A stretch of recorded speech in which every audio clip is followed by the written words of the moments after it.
So you might be thinking about selling your house but not really know where to start. Well, today I'm going to share with you the top 6 things that you must do to properly prepare your house for sale. And also going to share you my top tips on how to get you there. And we're going to start right now. I'm Lisa Kelly, Lakeland Homes and Lifestyles with Premier Realty. If you haven't already done so, please hit the subscribe button below. I talk about a lot of cool things about our greater Lakeland area and of course all things real estate. And you won't want to miss a thing. One of the questions I'm often asked by homeowners, what do I need to do to get my home ready for sale? Whether or not you're ready now, maybe even 9 months away or even a year away, I'm going to talk to you about the 6 things you must do so when you are ready, you'll be in great shape. Number 1, deferred maintenance. These are the little things that we don't see as homeowners because we live in our homes. But these little things a buyer does see. And I'm talking about maybe that little hole in the wall where you moved a picture, or maybe some caulking that you've been doing, cleaning out the gutters, things like that. Buyers see these little things and often make prejudgments about the rest of the condition of the house. We don't want our buyers to be looking at these little things. We want them to imagine themselves living in your space. And believe me, if a buyer goes in your house and starts nitpicking your house, to their mind, that equates to hundreds of dollars. So do these little deferred maintenance items now, and you'll get a jump start on the entire process. Number 2, declutter. Now I know no one wants to think of their accumulated items that they have personally chose and think of it as clutter. But when a buyer walks into your house for the very first time, it needs to feel as open and as large as possible.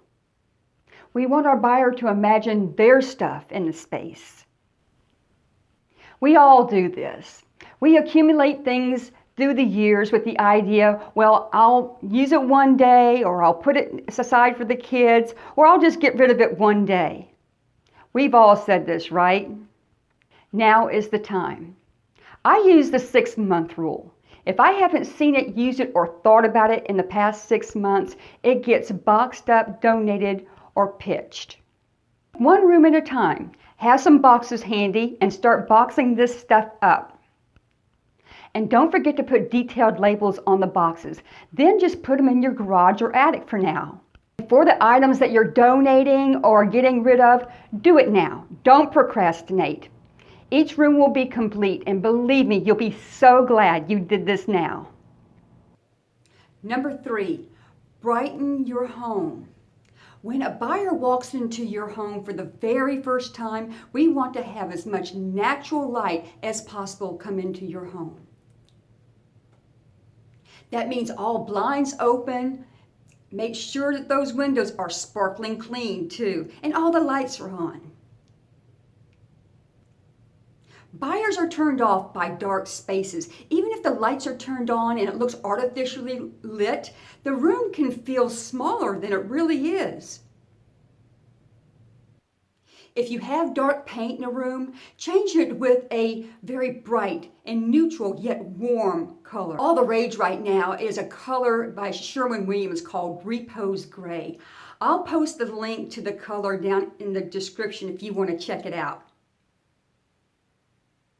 If you have darker walls now and you paint them a lighter color, you'll be amazed of how the lighter color just opens up the room and gives it a feel of being much larger. And that's really what the buyers want to see. And of course, if you choose to paint yourself, please take the time and do all the proper prep work. Nothing worse than a bad paint job. But if you do choose to hire it out, check out my personal preferred vendor list on my Homekeeper video right here. Number 4, when was the last time you updated? Ask yourself these things. When was my kitchen, baths, flooring, even doorknobs, switch plates, lighting fixtures, faucets, when was the last time they were updated? If you've been in your home for about 15 years or so, chances are these things are outdated and can make your home feel and seem older than it really is.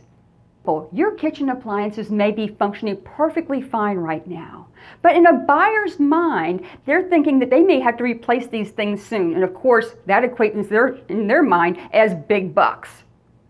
You may want to consider updating your kitchens and baths to refresh and modernize the overall appeal.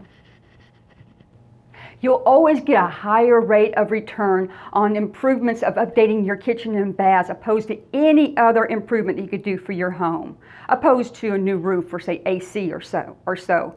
But please be careful. Don't over-improve for your home's market. I'll be happy to come over and give you my very best recommendations.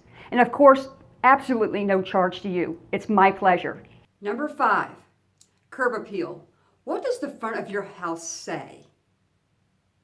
Say that this home has been lovingly cared for, has clean lines, and is inviting? Does the front of your home say, we really do need to trim these hedges, and there's not really a lot of color out here? The good news is, that is, if you really haven't paid attention to your curb appeal for a long extended period of time, it is very easy to create clean lines and a very appealing curb appeal, and for low-cost options. First impressions are the most important factor when your house is newly on the market.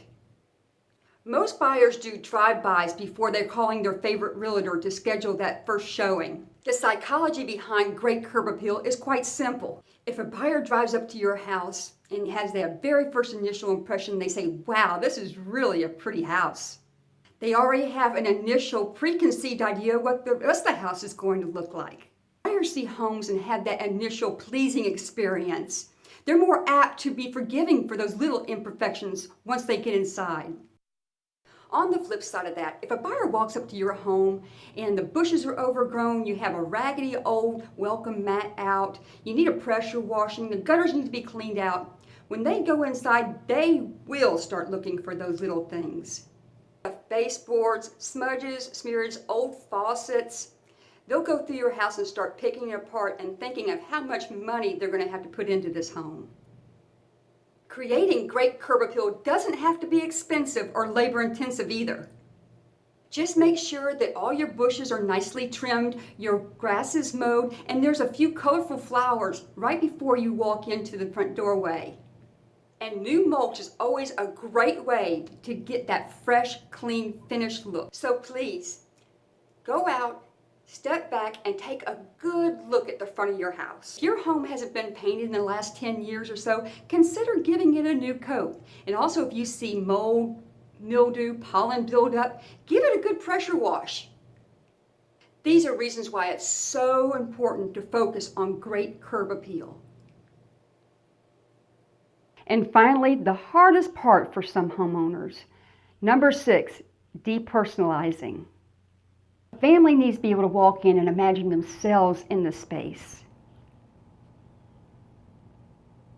When a family walks into your home, they need to be able to visualize themselves in the space. If they walk in and they see all your family photos and your personal knickknacks, they're not going to be able to visualize their personal items or even dream about future memories that could be made there. And some may feel that they're invading your private space. I know it's hard, but I want you to take down all your family photos and all your personal knickknacks and gently wrap them up and put them in a storage container and place them in the closet for now. Once you're all settled in your new home, let that be one of the very first boxes that you unpack.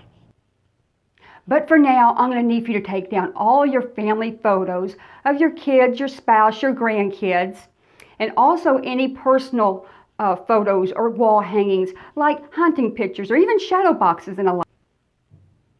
I hope you found my 6 steps to properly preparing your home for sale helpful.